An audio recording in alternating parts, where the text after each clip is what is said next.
Assalamualaikum warahmatullahi wabarakatuh.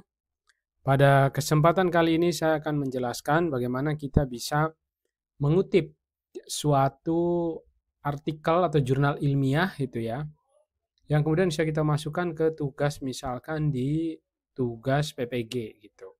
Gimana cara mencari artikelnya gitu dan kemudian yang seperti apa yang nanti kita bisa masukkan gitu ya. Nah, misalkan di sini sebagai contoh ya, ini misal saya ingin di sini ada menuliskan 2 sampai 3 solusi ya. Nah, saya misalkan mau menuliskan solusi seperti ini, melakukan peer assessment, melakukan self assessment. Jadi, kita harus mencari literatur yang mendukung tentang dua hal ini gitu. Bahwa dua hal ini kemudian bisa memberikan sesuatu yang berbeda, memberikan suatu perbaikan, memberikan satu kenaikan motivasi dari siswa gitu ketika kita melibatkan siswa dalam proses assessment. Nah, jadi di sini nih harus kita cari artikel ilmiah yang mendukung tulisan kita. Nah, di sini kita akan menggunakan Google Scholar. Jadi diketik saja Google Scholar atau Google Cendekia ya bisa. Nah, setelah masuk ke scholar.google.com atau Google Cendekia ini kita tuliskan tadi. Nah, jadi kita tuliskan ya, misalkan di sini keunggulan peer itu assessment. Benar gini. Atau kelebihan atau keunggulan atau manfaat misalnya. Jadi hal-hal yang bisa mendukung apa yang kita tulis tadi gitu. Nah, kita enter. Nah, di sini kita lihat ada nih tulisan keunggulan TIC of peer assessment ini ya. Lalu ada lagi nih, kita lihat apa penting-pentingnya ini. Bisa juga kita tambahin ini pada mata pelajaran apa gitu ya, atau pada tema apa. Nah, di sini nih kayaknya penerapan peer assessment dan self assessment. Nah, ini bisa menjawab dua hal itu ya tadi yang saya tuliskan. Nah, coba kita open link new tab. Terus begini, jadi yang penting juga itu harus kita baca juga gitu ya. Harus kita baca secara scanning ya, artinya membaca secara cepat gitu. Isi dari jurnal tersebut. Nah, ini kita sudah masuk ke halaman jurnalnya. Oke, ini kita lihat ya. Nah, ini full text-nya. Kita cari yang full text-nya. Kita cari yang full text-nya, PDF-nya, untuk kemudian kita baca gitu ya. Kita tunggu dulu, ini masih berproses. Oke, baik. Ini sudah kita baca, kita lihat. Nah, pertama kita lihat di abstrak terlebih dahulu ya. Lihat di abstraknya, kita agak gedein. Coba kita lihat ya. Ini tujuannya dia tuh peer assessment itu memberikan feedback kepada siswa ya untuk meningkatkan pengetahuannya. Jadi ini feedbacknya. Nah, di sini metode deskriptif. Nah, ini kita tidak terlalu perlu baca. Nah, kita lihat saja nih ada nggak kalimat-kalimat keunggulan. Nah, di sini biasanya kalau di abstrak kan hasil ya. Jadi setelah resume dia kemudian hasil. Coba kita lihat di sini di pendahuluan. Nah, di sini ya. Ini metode per assessment, metode evaluasi pembelajaran dan pengembangan siswa sebenarnya di antara. Nah, ini masih pengertian. Jadi kalau saya tidak masukkan ini ya. Karena yang saya cari adalah kata atau kalimat di sini di jurnal yang memberikan penguatan gitu. Jadi bukan hanya pada pengertian. Nah, sini menurut Osman satu fungsi daripada tes formatif adalah untuk mendapat feedback. Nah, ini ya mendapat feedback. Oke, kita simpan dulu ya. Ini juga bisa nih. Nanti kita masukkan di sana. Oke, kita lihat. Nah, ini dia masuk ke materi ya. Nah, jadi tadi di awal dia menjelaskan tentang peer assessment dan self assessment, lalu kemudian ini mulai tentang materinya, gitu kan. Biasa di jurnal seperti itu. Sekarang kita lihat dengan metode peer assessment. Nah, ini dengan metode peer assessment dan self assessment diharapkan siswa dapat mengetahui sejauh mana materi pembelajaran dapat dikuasinya dan mengoreksi kemampuan dirinya melalui feedback yang diberikan. Nah, ini berarti bagus nih bisa kita masukkan. Ya menguatkan gitu ya. Kenapa kita pengen melakukan peer assessment dan self assessment dalam nanti model inovasi pembelajaran kita gitu ya. Karena ini kan untuk tadi ya meningkatkan partisipasi gitu ya, atau tadi masalahnya adalah karena jarangnya siswa dilibatkan dalam assessment. ternyata di sini ada nih, kita copy aja. Oke, kita copy ini. Nah, berarti kita taruh di sini di bawah. Taruh dulu, paste gitu ya, di sini. Nah, kita taruh agak bawah dikit lagi. Tadi tuh ada yang belum ke copy ya, sepertinya ya. Ada yang belum tercopy di sini. Nah, ini tadi belum ya. Nanti kita lihat di sini. Oke, kita pastekan di sini. Oke. Nah, dengan metode peer assessment dan self, nah ini bisa kita miring. Ya, kayak gini ya, dan metode. Nah, ini yang kita garis bawahi gitu ya. Bahwa dengan dosen ini diharapkan siswa dapat mengetahui sejauh mana pembelajaran yang didapatkan. Nah, ini menguatkan. Kenapa gitu ya? Ini bisa menjadi solusi. Ya, karena tadi kan yang diangkat masalahnya adalah guru menjadi satu-satunya yang melakukan asesmen gitu. Oke, ini kita bisa ambil ini. Nah, ya, kemudian sendiri melalui feedback yang diberikan. Jadi ini memang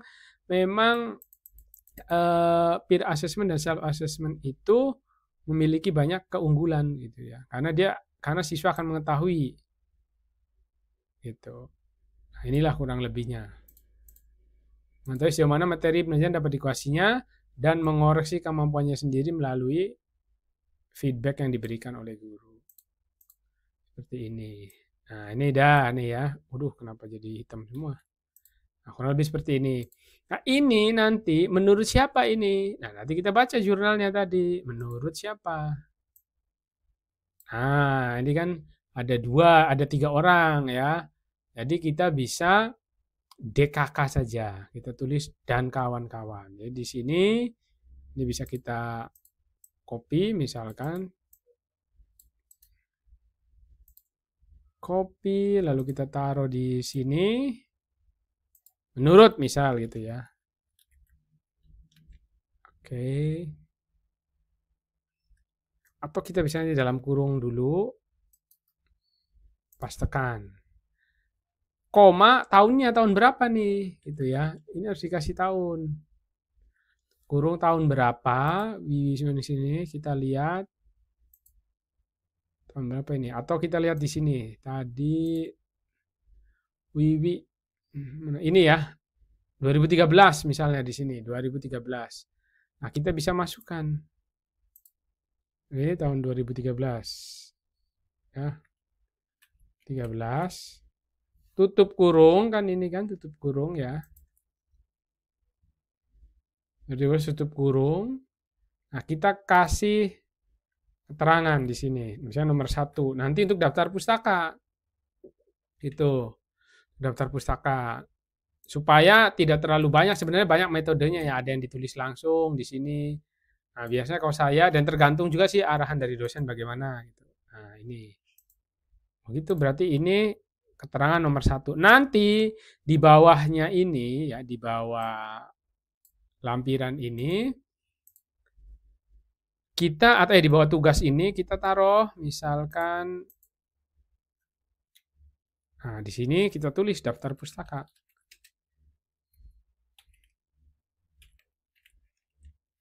Oh, daftar pustakanya kita tulis.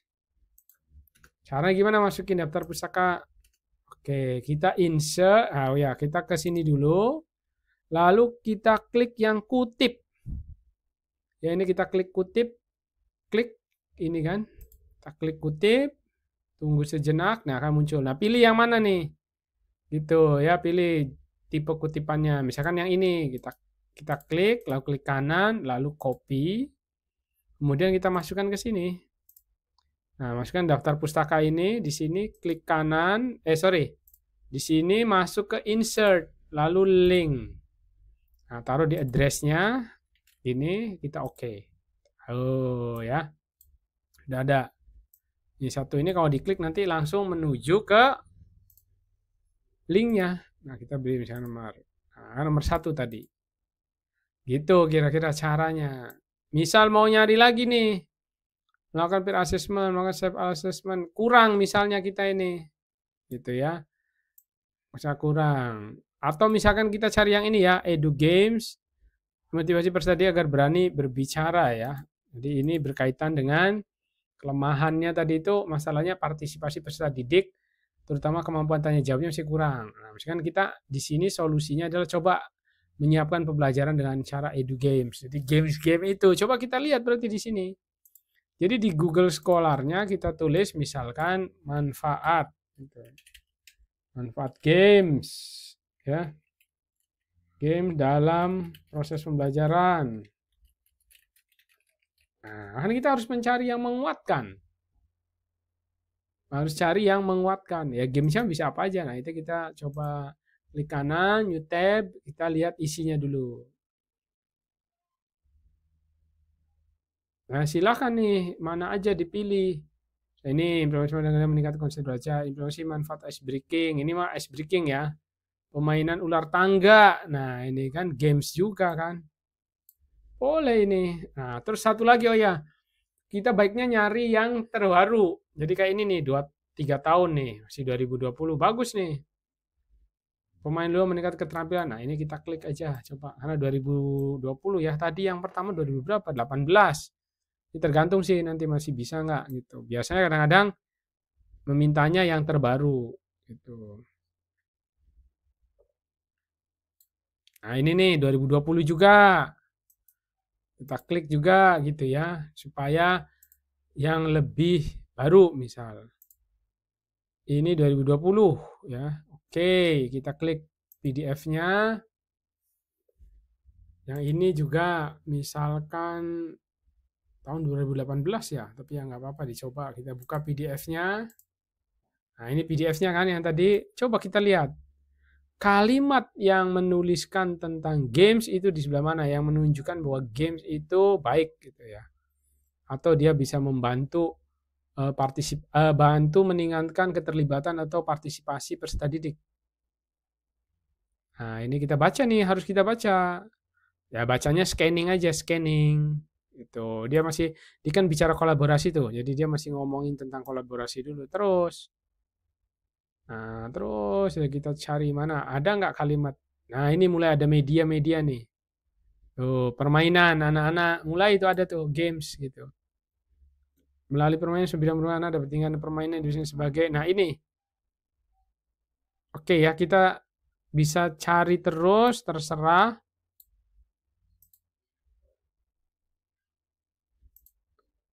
Oke, kita lihat cari terus. Kalimat yang bisa membantu. Nah, ini nih, teori-teori ini ya. Nah, ini nih. Dengan adanya permainan dalam pembelajaran diharapkan agar peserta didik dapat berpartisipasi aktif. Ini cocok sekali nih. Jadi kita copy. Nah, pas banget ini. Ya, pas banget nih, kita copy aja. Jadi memang kita tidak perlu terlalu banyak mengambil kata-kata pengertian ini menurut saya ya, dan seperti yang disampaikan oleh pembimbing saya juga seperti itu gitu. Jadi nah kita cari aja udah kan. Ini kan manfaatnya gitu karena kita kan akan games itu menjadi salah satu alternatif solusi. Kenapa dia bisa jadi solusi? Ya ini kita tulis di sini. Terlalu kegedean ini. Nah ini kenapa dia jadi solusi? Ya karena dia dengan adanya program pelajaran diharapkan peserta dapat berpartisipasi aktif. Tuh di sini dituliskan gitu dari sebuah jurnal ya, dari jurnal. Misal kayak gitu. Mati sedikit agak berani berbicara. Nah, ini ya. Nih, yang jurnal di sini. Dengan adanya permainan banyak diharapkan dengan adanya permainan diharapkan dapat berpartisipasi aktif. Cocok kan? Ini kan masalahnya partisipasi aktif peserta didiknya masih kurang. Maka disarankan Edu Games. Kok bisa Edu Games? Cari di jurnal. Itu caranya. Kita copy, kita kayak gini aja udah boleh. Gitu ya. Atau nggak usah dimiring, lebih blok ini. Untuk memberi penguatan, ini loh kalimatnya. Nah, tadi sekali lagi ditulis oleh siapa dia ini, gitu kan. Siapa jurnalnya? Ada 2. Misbahul Husna dan kawan-kawan. Jadi kita bisa tulis di sini. Misbahul Husna ya, menurut. Nah, kayak tadi lagi aja. Menurut. Nah, dalam kurung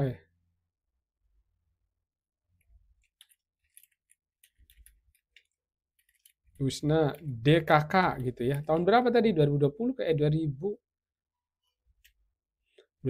kayaknya. Kita lihat tahun berapa, lupa saya. Ini ya, tahun 2020 tuh, tahun 2020. Oke. Berarti kita tulis di sini tahun 2020 gitu.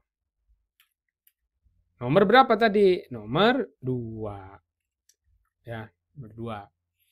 Nah, ini kita kecilkan ya. Gitu.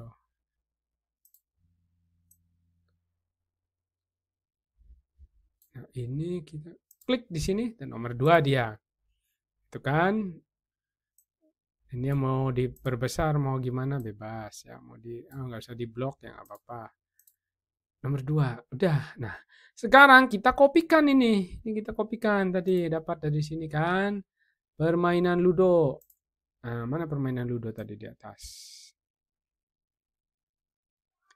Permainan. Nah, ini permainan Ludo. Nah, kita klik kutip. Nah, ini ya. Kutip, diklik. Kita pilih yang tengah. Copy. Masukkan lagi ke sini.